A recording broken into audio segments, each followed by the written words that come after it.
Bapak Ibu guru yang saya hormati, saya pada kesempatan hari ini berdiri di sini sebagai calon guru penggerak angkatan 8 dari SD Impres Super Semar. Jadi pada hari ini kami akan melakukan aksi nyata kami mensosialisasikan diseminasi modul 1.4 budaya positif di SD Impres Super Semar. Adapun tujuan kegiatan ini adalah salah satunya tuntutan di dalam LMS. Setelah selesai pembelajaran modul 1, maka kami harus melakukan diseminasi di SD Impres Super Semar di mana sekolah kami berada. Baik Bapak Ibu, jadi ada tujuan pendidikan menurut Ki Hajar Dewantoro adalah menuntun segala kodrat yang ada pada anak-anak agar mereka dapat mencapai keselamatan dan kebahagiaan yang setinggi-tingginya, baik sebagai manusia maupun sebagai anggota masyarakat. Oleh sebab itu, pendidikan itu hanya dapat menuntun tubuh atau hidupnya kekuatan kodrat yang ada pada anak-anak agar dapat memperbaiki lakunya, bukan dasarnya. Hidup dan tumbuhnya kekuatan kodrat anak. Ini adalah tujuan pembelajaran yang diprakarsai oleh Ki Hajar Dewantoro. Nah, budaya positif di sekolah yaitu nilai dan kebiasaan di sekolah yang berpihak pada murid agar mereka dapat berkembang menjadi pribadi yang kritis, penuh hormat dan bertanggung jawab sesuai profil pelajar Pancasila. Nah, jadi seperti itu. Kemudian konsep utama budaya positif itu ada 7 di sini, saya muat di sini. Yang pertama, perubahan paradigma belajar. Yang kedua, disiplin positif. Yang ketiga, kebutuhan dasar manusia. Yang keempat, motivasi perilaku manusia. Yang berikut, restitusi, posisi kontrol guru. Kemudian keyakinan kelas dan segitiga restitusi. Nah, jadi ini adalah konsep utama budaya positif yang berjalan di dalam suatu lembaga pendidikan. Jadi kami guru penggerak ini diharapkan supaya bisa mempraktikkan ini bersama dengan teman-teman rekan sejawat kepala sekolah agar kita memajukan budaya positif di lembaga kita. Baik Bapak Ibu guru hebat semuanya, kita mulai perubahan paradigma belajar. Jadi dalam membangun budaya positif, sekolah dapat menyediakan lingkungan yang positif, aman, nyaman, agar siswa mampu berpikir, bertindak dan mencipta dengan mereka merdeka, mandiri dan bertanggung jawab. Disiplin sangat berkaitan dengan kontrol guru terhadap siswa. Ini ada permainan ya. Nah, jadi ini Anda dan teman Anda akan melakukan kegiatan. Cobalah buka. Anda adalah A. Tugas Anda adalah mengepalkan salah satu tangan Anda. Coba Anda bayangkan bahwa Anda menyimpan sesuatu yang sangat berharga di dalam telapak tangan Anda. Jadi dalam telapak tangan kita ini kita simpan sesuatu yang sangat berharga bagi kita. Anda perlu menjaga benda tersebut sekuat tenaga Anda karena begitu pentingnya untuk kehidupan Anda. Kemudian tugas B, rekan teman kita, adalah mencoba dengan segala cara untuk membuka kepalan tangan Anda. Teman Anda B boleh membujuk, menghati, mengintimidasi, memarahi, menggoda, menggelitik, bahkan menawarkan dengan uang agar Anda bersedia membuka kepalan tangan Anda. Nah, karena rasa bahwa di sini milik saya sangat berharga, contoh emas atau apa saja itu. Jadi Pak Kepala mau buka toh? Apa yang Pak Kepala perjuangkan supaya bisa terbuka itu? Apakah saya rela atau tidak? Gitu. Jadi ini permainannya. Nah, jadi bagaimana kira-kira? Coba lakukan kegiatan di atas. Coba kita ini bisa ada teman praktek coba. Contoh salah satu barang berharga sekali, Ibu Silce punya barang sangat berharga. Mungkin itu adalah kebanggaan dia atau pemberian mamanya, bapaknya. Kemudian Ibu Beni mencoba untuk membukanya. Bagaimana cara Ibu Beni supaya Ibu Silce bisa buka telapak tangannya? Apakah dia rela atau tidak seperti itu? Jadi kira-kira Ibu Ros, kalau Ibu Ros A, Ibu Beni B, Ibu Ros menyediakan untuk dibuka atau tidak? Ibu beri. Kenapa Ibu beri?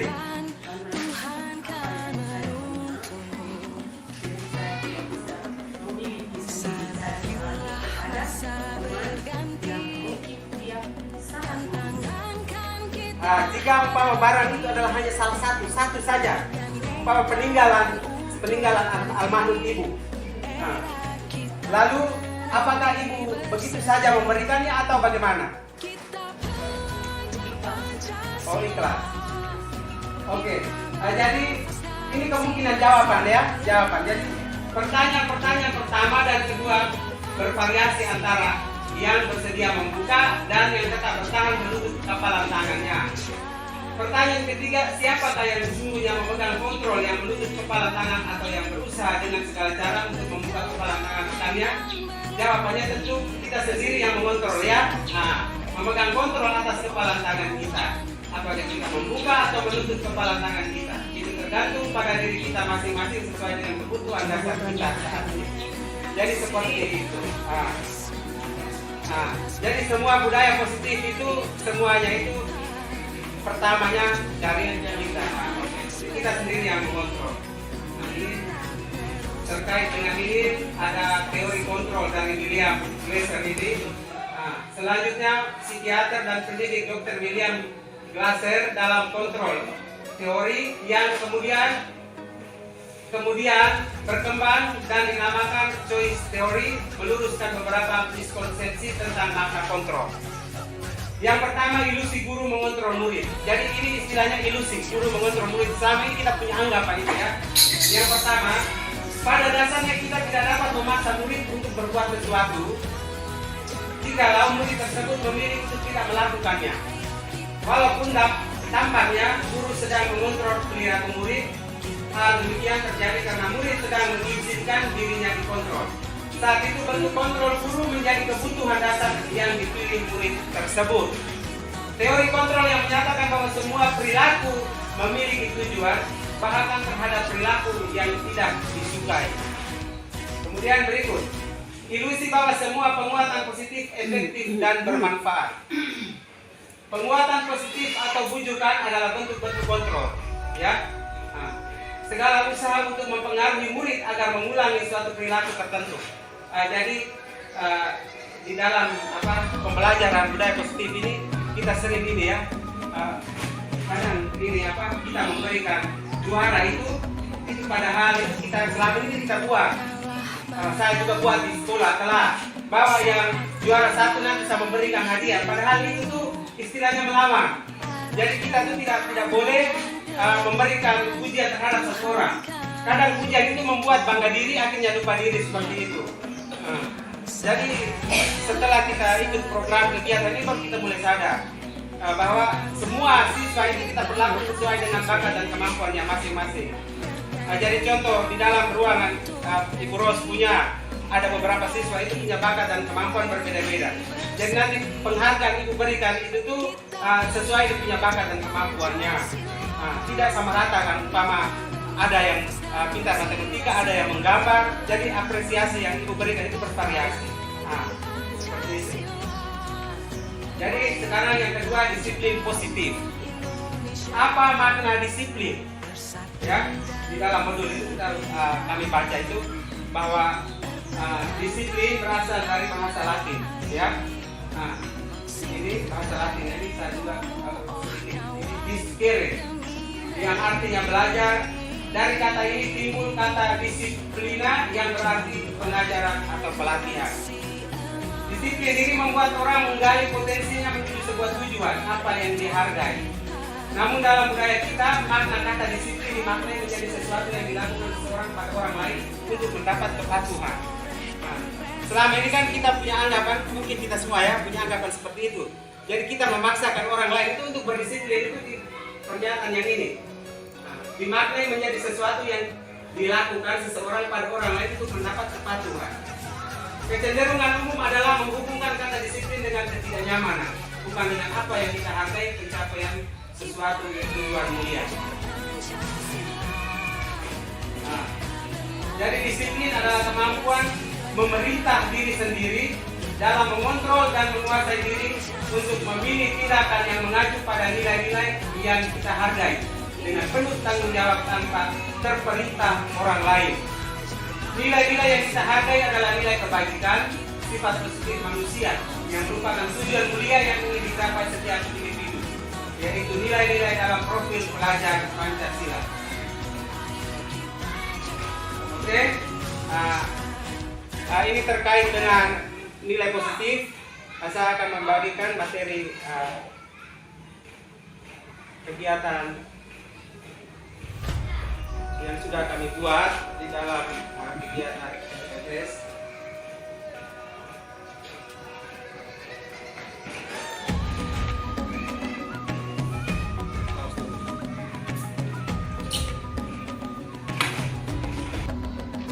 Jadi Bapak Ibu, budaya positif itu sebelum kami mensosialisasikan di sekolah ini kami sudah buat di dalam PTS sudah 173. Ini kejadian kasusnya ada di kelas 5. Jadi kita bisa ini sebentar kita akan bisa tunjuk ini.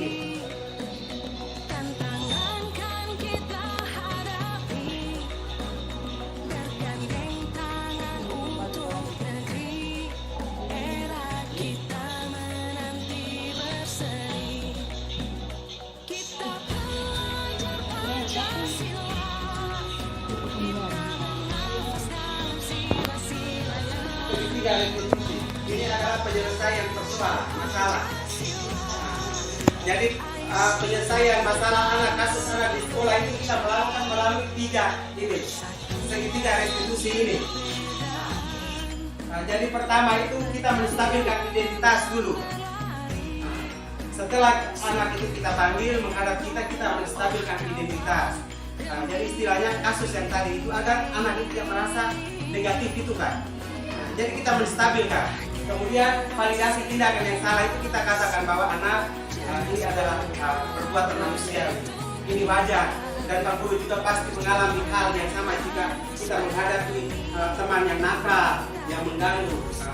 Tetapi kita sudah punya keyakinan kelas. Kira-kira keyakinan kelas apa yang Nona buat, yang Nona buat. Jadi setelah dia sebutkan keyakinan kelas, kira-kira apa keyakinan kelas yang dilanggar. Contoh kalau tidak sekolah maka dia melanggar keyakinan kelas disiplin seperti itu. Nah, lalu kita memberikan ini, memberikan solusi, saling kerjasama seperti itu. Jadi saya lanjut ya. Nah, jadi itu yang kita buat.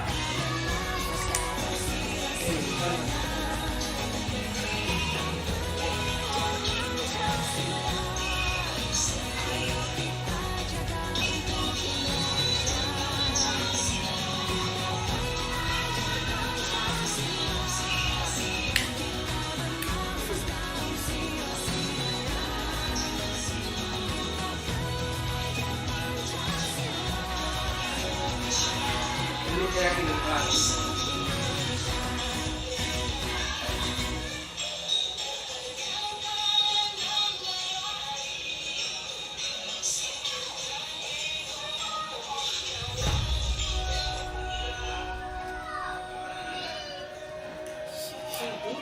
Nah, ini jadi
kedua terkait datang terlambat.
Oke, baik Bapak Ibu semuanya, ini adalah segitiga restitusi yang sudah saya buat di kelas.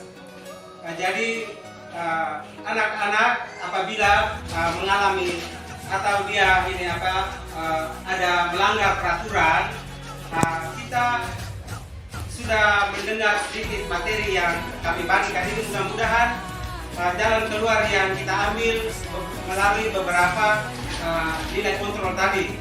Kita guru itu sebagai pengontrol, ada guru kita juga sebagai penghukum, ada sebagai pemantau seperti itu.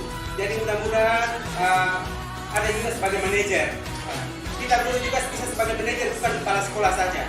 Jadi beberapa fungsi kontrol guru itu mudah-mudahan kita bisa jalankan di lembaga kita yang tercinta ini.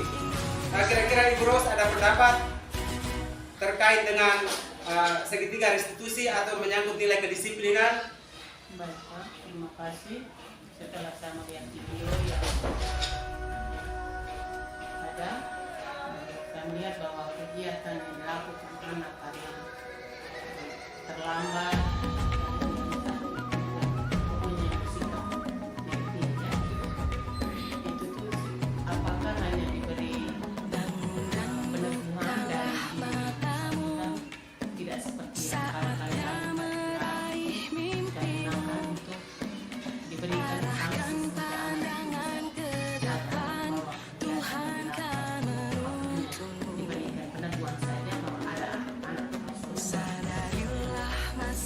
jadi seperti yang tadi itu saya sudah paparkan lebih awal tadi bahwa hadiah, sanksi, ujian itu sebenarnya itu tidak perlu kita gunakan lagi, karena pujian itu kadang membuat orang itu merasa bangga, kemudian merasa keenakan, sehingga dia itu hanya berhenti di situ saja. Kemudian hukuman itu atau sanksi itu dia istilahnya tidak mendidik karena akan menyakiti perasaan anak. Sekarang ini adalah kita memberikan kemerdekaan sebebas-bebasnya kepada anak untuk belajar dengan kita sebagai hanya fungsi kontrol saja. Jadi kita menggunakan ada beberapa metode, yang salah satu saya buat tadi itu adalah segitiga restitusi seperti itu. Sebelum kita membuat segitiga restitusi ini, pertama itu kita buat keyakinan kelas dulu. Seperti saya sudah buat keyakinan kelas itu, kita sepakati bersama-sama. Tahun kami buat itu kemarin pembukaan tahun ajaran itu kita sudah buat bersama keyakinan kelas, dan nanti pasti kita akan pajang di dinding sehingga anak itu terus berpatokan seperti sudah dibuat oleh Ibu Nelly yang angkatan ke-6 itu. Jadi kita bangun keyakinan kelas selama pembelajaran berlangsung itu sudah ada. Kemudian keyakinan kelas itu pertama itu kita bangun kesepakatan dulu. Kesepakatan contohnya dalam kehidupan keseharian kita. Mengapa kita harus mengenakan helm? Itu kita punya keyakinan bahwa untuk demi keselamatan. Waktu corona, kenapa kita harus mengenakan masker? Itu kita punya keyakinan bahwa kesehatan. Seperti itu. Jadi anak itu pertama kita harus membuat ini, membangun kesepakatan, kemudian menentukan keyakinan kelas. Setelah itu keyakinan kelas kita sudah sepakati, jika anak melanggar maka kita pakai segitiga restitusi juga bisa. Seperti itu. Dan kalau pendekatan yang kita buat seperti itu, pasti anak akan berhasil. Seperti itu. Memang tantangannya sangat besar sekali. Banyak peserta calon guru penggerak ini, kami mempunyai banyak argumen, banyak pendapat yang mengatakan kalau kami Flores Timur ini, kami punya karakternya itu keras. Tetapi sekeras apapun juga kita guru ini bertugas kita mendidik. Kita mendidik, kemudian kita memberikan pendekatan agar apa yang kita cita-citakan ini dapat terwujud sesuai visi yang sudah kita buat. Mungkin Bapak Kepala bisa sampaikan satu kata bagaimana? Baik,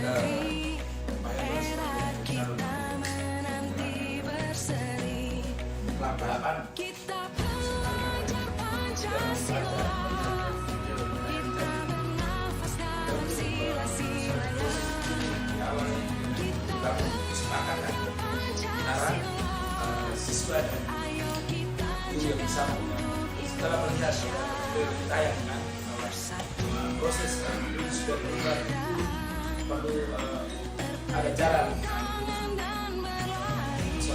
aman, bahwa hal yang positif, hal yang negatif yang dilakukan oleh siswa dan telah diperbaiki oleh guru sudah mengarahkan siswa menuju ke hal yang baik. Seperti contoh, tentu kesepakatan itu sudah dibangun bersama sehingga menjadi harus siswa untuk melangkah. Apabila dalam perjalanan dari hasil kesepakatan itu dilanggar, tentu sebagai seorang guru memberikan rambu-rambu dan memberikan hal yang positif, sehingga dari hasil itu akan melahirkan anak-anak yang sejak usia dini sudah diajarkan bagaimana berpola hidup baik, bukan hanya di dalam sekolah. Oke, baik Bapak Kepala Sekolah, hal baik yang disampaikan.